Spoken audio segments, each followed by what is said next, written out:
Simba es un proyecto gratuito de promoción de la lectura. Ayúdanos a que nuestros libros lleguen a más gente compartiendo lecturas en las redes sociales. Si puedes y quieres, también puedes hacer una donación para mantener el proyecto y posibilitar que nuestra biblioteca siga creciendo. Triunfante. Carmen de Burgos. Cuento. La luz del crepúsculo empezaba a envolver la tierra en suave melancolía. Aún guardaba el horizonte por el oeste los colores vivos que dan a las nubes los últimos rayos del sol. Parecía quedar en el cielo una herida roja que marcaba el sitio por donde se había hundido el gran vivificador de la naturaleza.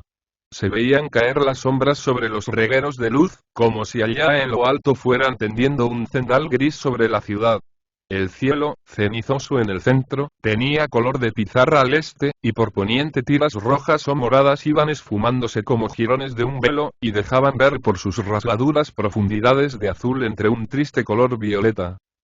Era el crepúsculo sombrío de Toledo, de la ciudad silenciosa y fantástica, donde aún gime el alma árabe en las mezquitas convertidas en santuarios. Pasaba el Tajo cerca de sus muros, lentamente, mansamente, arrastrando hacia el extranjero sus aguas terrosas, hundido en su cauce, sin la arrogancia antigua, como si murmurase una elegía por el recuerdo de las ninfas que tejían coronas y telas de oro a sus riberas. De los agujeros de las altas torres, de los muros de viejos palacios, salían bandadas de aviones y murciélagos que entrecruzaban sus vuelos en el aire. Pasaban los primeros saltos, como flechas negras, con las alas abiertas e inmóviles al parecer. Volaban rectos, siempre cabeza abajo, y partían de pronto su camino en líneas quebradas y giros vertiginosos. Se abatían los murciélagos hasta dejar ver sus cabezas de aspecto humano, con sus orejillas ratoniles y la mueca burlona de sus dientecitos, batiendo las débiles alas cartilaginosas como pedazos de trapo que mueve el aire. Aquella nube de pájaros tenía mucho de fatídico, en medio de la sombra plomiza del crepúsculo, del silencio triste de la vieja ciudad y del panorama desnudo de la vega dormida a la margen del anémico río. Poco a poco las sombras se dejaron caer sobre la tierra, se ocultaron los pájaros en las torres de las iglesias y en los agujeros de los muros viejos. Sonido de campanas que doblaban a muerto, recordando a los que fueron con su toque de ánimas, se extendió por toda la ciudad. Al gemido de unas torres contestaron otras, y en aquella evocación de los espíritus, triste como cristiana, la vieja población lloró su pasado esplendor árabe y visigodo. Se habían ido retirando los escasos paseantes de la vega y el miradero, triste paseo polvoriento, especie de patio de la ciudad, donde se cruzaban las gentes con cara de aburridas. Allí se encontraban todas las tardes los mismos paseantes, tal o cual profesor o jefe de la academia. Algún marido morigerado que daba a la misma hora el paseo higiénico con su costilla colgada al brazo y las nodrizas y niñeras delante. Jovencitas melancólicas sin saber moverse dentro de los vestidos de calle. Muchachos que jugaban enredándose entre las piernas de los transeúntes y multitud de curas y canónigos grasientos con sus faldas negras y sus sombreros de teja, parecidos a gigantescos murciélagos escapados también de los agujeros de viejas iglesias, que iban a extender sus alas fatídicas como siniestras aves de rapiña en las encrucijadas de la triste ciudad. Pasaron los coches que venían de la estación, con su alegre cascabileo. Aquellos armatostes alimentaban la vida de Toledo con la anuencia de los forasteros que aún creen la leyenda de su belleza, y que después de estar un día regresan desilusionados, cansados y maltrechos, prometiendo no volver más a ser víctimas de guías y hosteleros, en aquella ciudad incómoda, donde el pueblo es tan católico, que no existe ninguna casa de baños. Fueron cerrándose, a poco de obscurecer, las puertas de las casas. No tardaron en imitarlas los comercios. Disminuyó el número de luces, y en el silencio apenas interrumpido de las estrechas callejuelas, se dejó oír a intervalos de 15 minutos la voz gangosa y soñolienta de los serenos, condenados a ser, además de guardas, relojes y barómetros, para atestiguar su vigilancia a los descuidados vecinos. Ave María, purísima, las 12:15 y nublado.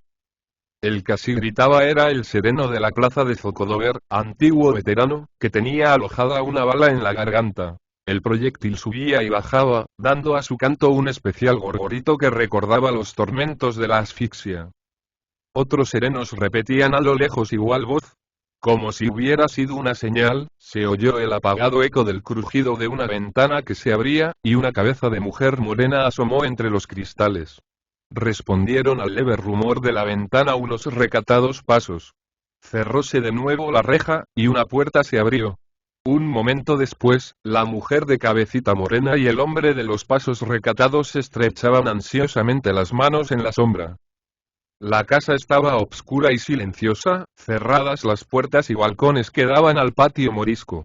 Solo por las vidrieras de una habitación del piso bajo se escapaba la débil luz de una lamparilla de aceite, encendida ante la imagen de la Dolorosa. Tendíase sobre la montera de cristales del patio el velo de tinieblas del cielo, y solo la débil luz del oratorio alumbraba el grupo. Era ella pequeña, morena, pálida, de ojos y cabellos negros, y él, alto, robusto, ancho de hombros y de pies y manos delicadas.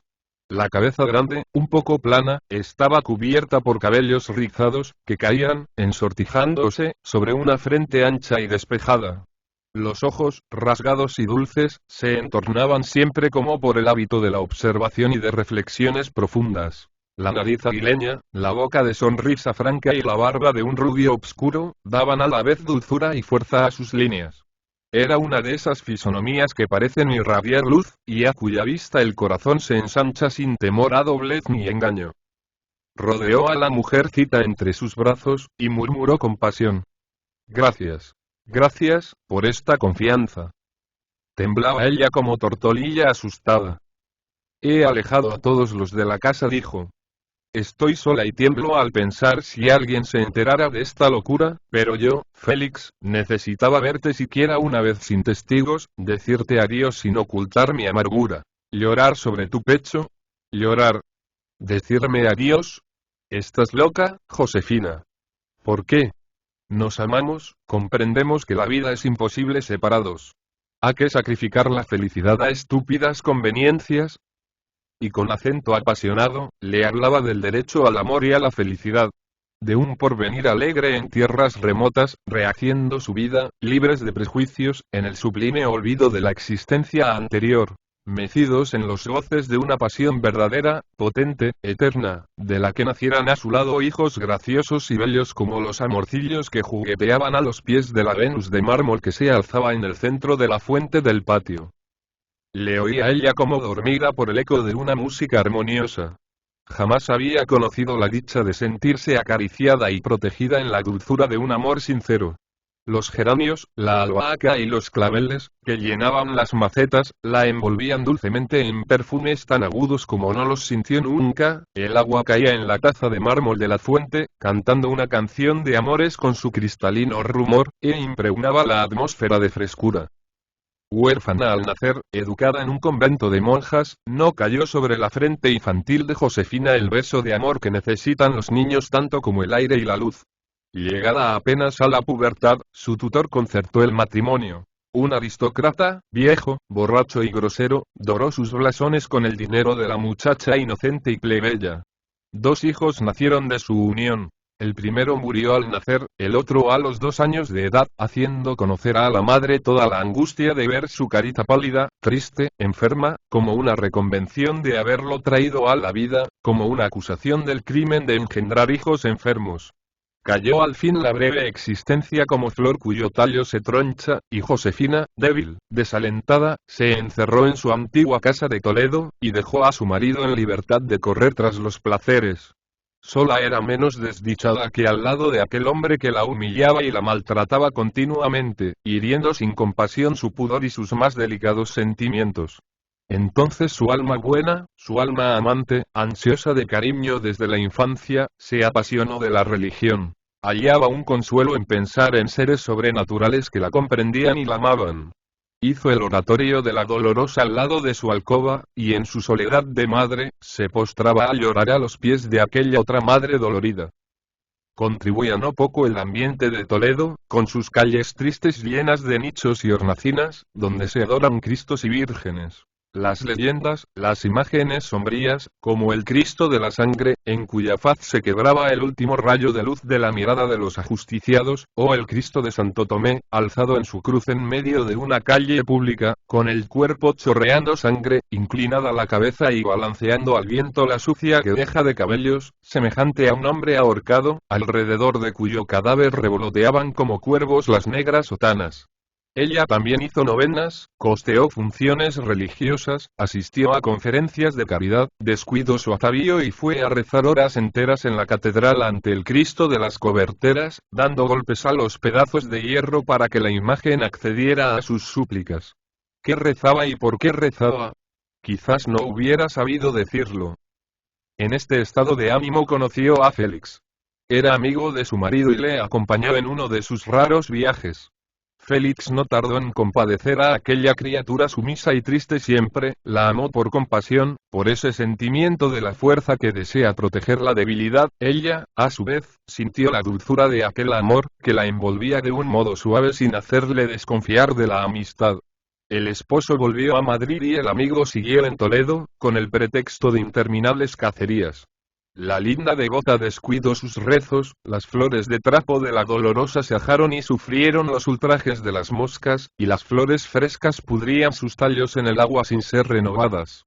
De noche, cuando Josefina se postraba ante la Virgen, permanecía mucho tiempo de rodillas, pero no recordaba tristezas. No rezaba, soñaba con un mundo nuevo de aromas y de luz. Y era ese el mundo de que le hablaba aquella noche Félix. Se habían confesado su pasión sin propósito de hacerlo. Le subió del corazón a los labios, ambos eran demasiado nobles y se querían demasiado para acomodarse a la traición o el engaño. Era preciso separarse para siempre o triunfar de preocupaciones y convencionalismos. Félix murmuraba a su oído mil razonamientos entre frases apasionadas. ¿Acaso la bendición de un cura podía amarrar para toda la vida a una criatura leal y noble con un ser despreciable? ¿No era un engaño, un crimen, la unión de una niña inocente a un hombre enfermo, borracho, indigno? ¿Qué ley natural humana podía autorizar aquello? ¿Por qué legitimar tal absurdo en nombre de la divinidad? ¿Cómo considerar una unión monstruosa como un sacramento? Ella le oía y le creía. La acariciaban sus palabras de esperanza y de amor. Vencida, próxima a desfallecer, inclinó la cabeza sobre el pecho. Félix buscó su boca, y un doble beso de pasión se dejó oír en el silencio, mientras sus almas se estremecían con el poema infinito del primer beso. Una voz les despertó del éxtasis. Ave María Purísima, las 2:30, y sereno. Alzaron la cabeza. Brillaban estrellas en el cielo azul. El reloj de la cercana iglesia dio lentamente 2 campanadas. Josefina parecía despertar de un sueño. Con movimiento brusco se apartó de su amado, echó hacia atrás el cuerpo. Sus brazos tendidos, rígidos, le rechazaron, y clavó en su rostro una mirada hostil de odio, de pavor, como si viese en él un enemigo. En sus ojos se habían condensado todos los prejuicios, supersticiones, temores y absurdos de su educación falsa y estúpidamente religiosa. Él sintió el frío de aquella mirada y retrocedió hasta tropezar con la fuente. Vete. Vete. Gimió Josefina. Félix no protestó. Adiós. Dijo con tristeza. Veo que todo es inútil. Adiós. Eran un sollozo sus palabras. Salió del patio de la casa sin volver la cara atrás, sin intentar darle otro beso. ¿Para qué? Sabía que era imposible luchar contra todo lo que había leído en su mirada. Con el peso de 19 siglos de cristianismo que agobiaban un espíritu. Muda, inmóvil, ella le vio salir y alejarse. Cuando el ruido de sus pasos se perdió a lo lejos, sintió que se desgarraba, que se rompía algo en el fondo de su corazón, y llamó con acento desesperado. Félix. Félix. Nadie le contestó, su dicha había huido, se arrastró hacia el oratorio y cayó de rodillas ante la Dolorosa. Allí acudieron a su mente sus rezos, sus preocupaciones, lo que se la había acostumbrado a mirar como deber, y juntando las manos, exclamó como si hubiera escapado a un gran peligro. Gracias, madre mía. He triunfado. Le pareció oír una risa irónica, la parte de su pensamiento liberada del obscurantismo por la voz de su amante. Le preguntaba, ¿has triunfado? de que, oh, ciertamente no había sido de prejuicios y preocupaciones, no había sido de la adversidad que la rodeaba para ser libre, feliz, amada, amante, madre, y de su amor. Tampoco lo había vencido, su estúpido sacrificio la atormentaría siempre cuando él gimiera en su alma pidiendo sus derechos. Entonces, con la cabeza inclinada, lloró su triunfo, mientras chisporroteaba en el agua la luz de la lamparilla sin aceite hasta apagarse, mezclando el olor de pavesa al olor de los tallos de las plantas podridas en los jarrones. Pasaron las horas. Resonó en la calle el alegre cascabeleo del coche de la estación. Allí iría él. Perdido para siempre. El oratorio estaba envuelto en sombra. Los primeros rayos de la aurora teñían de rosa el mármol de la Venus que se alzaba triunfadora entre la risueña canción del agua clara. Josefina seguía de rodillas llorando su triunfo. El triunfo de la muerte lenta.